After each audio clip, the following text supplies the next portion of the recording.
When I was a young girl, I had a crippling fear of plants.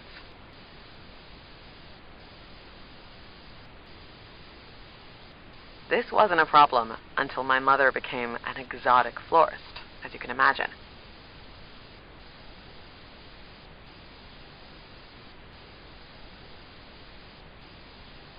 I wasn't afraid of grass or trees per se, but I did have a significant aversion to plants that my mother owned or studied.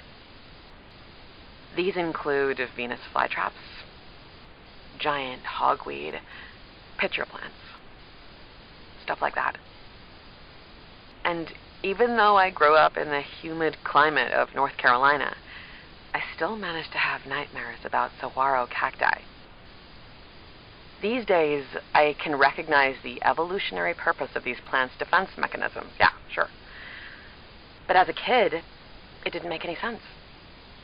Obviously, these plants wanted to hurt me. They were oddly human-like, invasive and all-consuming, carefully crafted with alluring traps.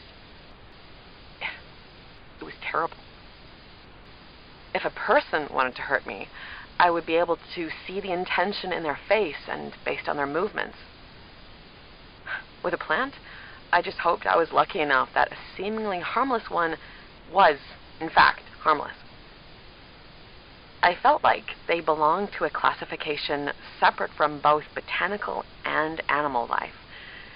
It truly seemed like they were alive, like aware of their surroundings, thinking, feeling, all with nothing to show for it. At a certain point, these thoughts became too much to bear. My bedroom became the only space in the house that didn't have any plants. There was a constant anxiety that plagued my mind throughout the day, knowing what was just outside. I eventually had a complete mental breakdown. My mother never believed in my fear until that point. She was disappointed that I felt that way about her biggest passion. But after some convincing, she decided to get rid of all the plants to bring me peace. I felt so terribly guilty, but really eternally grateful for her understanding. She did make one exception. She wanted to keep her sunflowers, which had just started to bloom. I was okay with this, since my extensive research showed absolutely zero signs of sunflowers being harmful.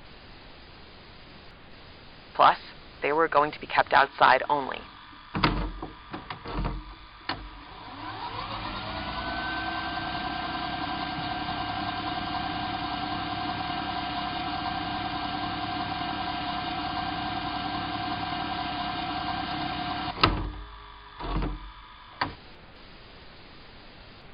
Soon began to feel comfortable in my own home again.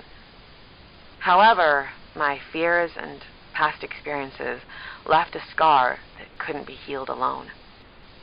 I started going to therapy to heal this wound.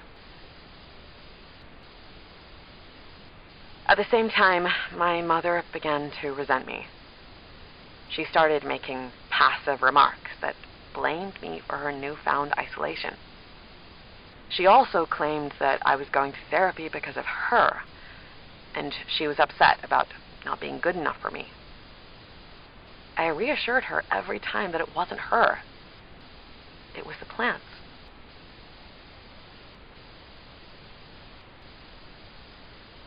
I obviously never told her, but she ended up being right.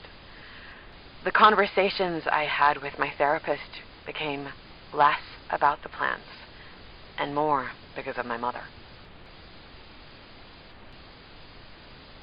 When summer came around, the sunflowers bloomed quickly.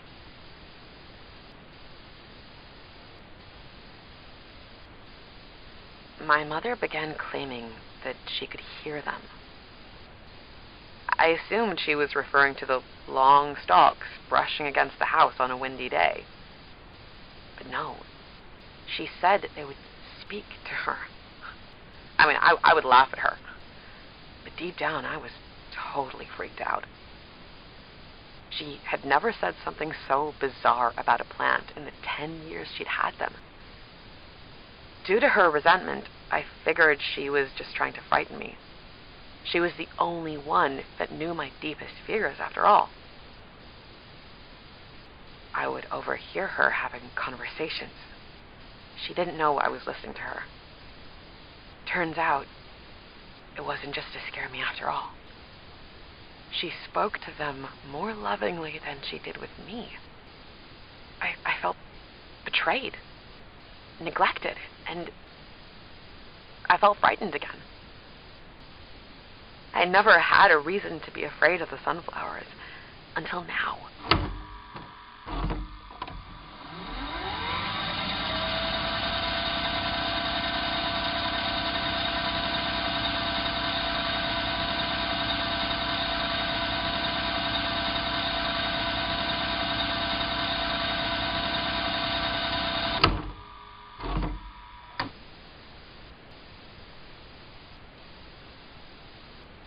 Moments after this experience, my mother unexpectedly died of a heart attack. This impacted me way more than I anticipated. Despite the lack of affection she gave me towards the end of her life, I felt horrifically depressed. It took me a long time to get used to living on my own and looking after the house.